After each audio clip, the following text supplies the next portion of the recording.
Hi, Lou Agave from Long Island Lou Tequila. Please follow my social media and Aged Agave. Greg Bartolotta, how you doing today? Aged Agave, give him a like. Guys, this is the review that almost wasn't. And I'm going to tell you why. You see that? Lucas Aces, our friend, sent us this. We all know Lucas, digital creator, master bartender. He's Great awesome. guy. Give him a follow. Nice enough that he sent this because, well, for some reason, Carlos and the guys... They didn't include us, buddy. We were left out. I've been waiting by the mailbox. Did you get yours? I've been looking, man. I was kind of surprised. We never got any, like some of these other influencers. I'm not an influencer. I hate the friggin' word. But they flew someone from New York to try to... We weren't invited to New York either. We live in New York. We live here. So whatever reason, maybe we don't have the high...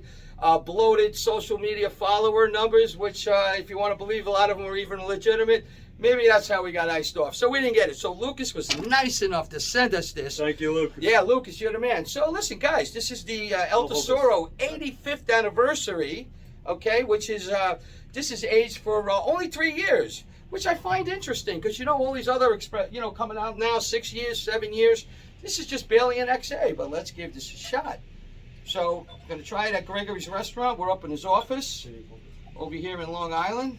Look at that. Look at that. Not yours. This one? This one. And, yeah, let's see. We're not much left. Don't worry about it. So, we got the 85th El Tesoro. That's why you see the color. Kind of light. Does have a nice little color to it, though.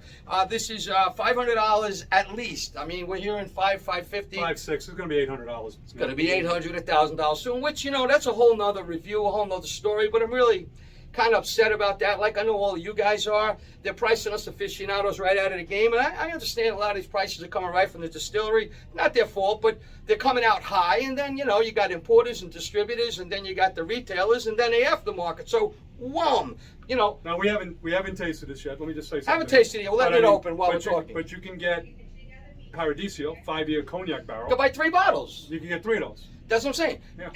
And again, I'm interested to see how this holds up being barely an XA when you think about it. 36 months just makes it, right? Well, 3 years. The barrels are special. It's the barrels because they use these 30th anniversary bourbon barrels that are coming at it from the Bookers, okay? That's, Jim Beam, right? Yes. And it's, I understand that some of the barrels held up to 16 years of bourbon in it. So they got a lot of wear on them. Not wear down. I mean, a lot of soaked in bourbon in there. That's what I'm saying. So probably the 3 years was good enough. Sort of like his Widow Jane, where it had all those layers and all that whiskey presence on a very lightly aged repo. So this is a collaboration with Carlos Camarena and his longtime friend, Freddie Booker, and from Jim Beam, he's the master distiller. So that's what they got here. And that's made the same way as all El Tesoro, right, brother? It's just stone oven cooked, Tahona. Open fermentation with fibers. With the fibers, right? Tahona, it's natural spring water. Double distilled in Capa, which we like. Which we love. No additives, confirmed. I mean, we know this is a top 5 distillery, so you know. Oh, we were there. I love it at La Altania, I love it. And Carlos is the man, so... on the nose, I'm getting a little spice. And a little cinnamon, not much. I'm not getting overly sweet. No, I'm getting a little bit of chocolate, definitely caramel and vanilla. Not a lot, though. Not a bomb by any means. Maple, maybe? No. Cinnamon. There is cinnamon, for sure, right? I'm getting that mint and anise again. No, anise, peppermint, licorice, I should say. Maybe a leather, definitely leather, like a little bit of a leather and a little hide. Toffee, maybe. Lucas was saying funky, I think. Does have a little it does, nice grit to it a little bit. I'm going to be honest with you, Lou. By blindness, I'm not going XA on the nose. I'm not getting that. I'm not getting that overly barrel notes. You'd go with a heavy añejo? Yeah. Almost like the black from Azuñia or something like that with a lot of... I like it, though. It's a lighter XA, yeah, on the nose. Look at the color. Yeah. I mean, again, not blindness. This could almost be a repo. I don't know if you can see how light the color is. Yeah, I mean, I'm getting spice for sure, and fruit. Definitely getting fruit. Light maple. I don't know. There's cooked agave in here. It's funny. It's coming through because it's so it's so light. I mean, I get more agave notes than I get barrel notes. Yeah, which is good because we like the agave. That's what you're paying for. You're paying for the agave. So 3 years, maybe they were extremely worn barrels, and even though they did have a lot of presence still in it from the bourbon, you're still getting that agave coming through. 100%, and that's what I like. I like agave forward XAs, agave forward añejos. Some pepper, like a light pepper, like a white pepper maybe. All right, let's do it, buddy. Cheers, And brother. thank you. We're here with Aged Agave. Thank you, Lucas. Thank you, Lucas. Thank you, Lucas, for sharing. Hanging out in Babylon, Long Island at Barrique and Argyle restaurants that he has, and we're up in his little office here. It's too noisy downstairs. There's no way you'd hear us. First impressions, honestly, and we always say first taste's gonna be still great. Wow, got a little heat, got a little pepper, but I got the agave. Oh yeah, no, the agave's there. Carlos has a way of getting it to you. I'm getting honey. Yep, definitely honey. I'm getting fruit. I'm getting spice, like barrel spices. And maybe just a pinch of caramel. Sip. That's our first Yeah, sip, that's only our first. Well, we're not going to have many, so. Well, take it slow.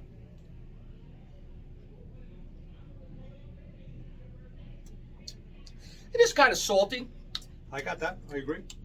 Like a salted caramel almost. Not overly sweet though. Not a lot of vanilla notes. No, not overly sweet. I am still getting that leather. You know, that maybe tobacco, a little bit of light tobacco. Cook the guy. It's creamy. I'm gonna be upfront with you. For the price point, I wanted really not to like it as much, but I'm enjoying it. Oh no, I'm enjoying it. It's great. Again, you know, it's 500 going out the door. It'll be 600-700 next week. So is it worth that? You know, how can it be when you really think about it? I mean, unless you're just a bazillionaire and you throw your money around. Other than that, I mean, we are seeing some Blancos selling for $200. Yeah, I know. So that kind of drives the market. But what upsets me is, you know, a lot of us aficionados, me included, for many years, we've pushed these brands. We've gotten people that would have never got into these brands, and I get blamed for it now too because nobody can get the good stuff. But we're getting priced out. I can't even afford to drink this stuff anymore, right? It's going for a third sip. You know, I mean, that's the way it is, I guess. Nature of the beast. I want to be honest with you. This is a real treat. Even blind tasting this, this is a well-crafted XA. And you know what? For an 85th anniversary, it shines. So. It's delicious. It's like the Widow Jane, which I went crazy for. It's light, but it had what you want. And somehow he finds a way to get that agave forward. He finds a way to get that little bit of whiskey in there and all of that stuff. This has got it all.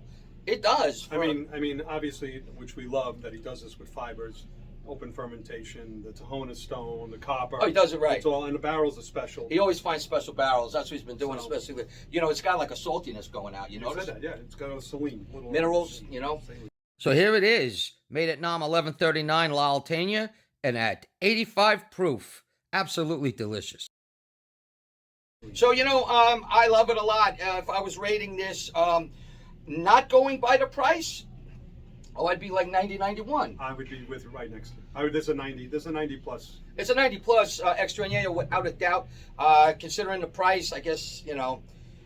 Smell now with you. Oh, you 89. My glass is empty. I mean, I'm still going to put it 89 to 90, even with the price. Unfortunately, I think got to be able to afford it. It's scored right now in TMM as a 84. 84. But I think the price has a lot to do with it. Of course. Because I think if this was a $300 bottle, I think this is a 90, 91, 92. That's why I say, not counting the price, it's a 90, 91, maybe 100%. Even more. There's no doubt about it. The quality's there. This is phenomenal. Carlos, great job, and try to remember us next time. So, Lou Agave and Greg Badala, Agave, salud.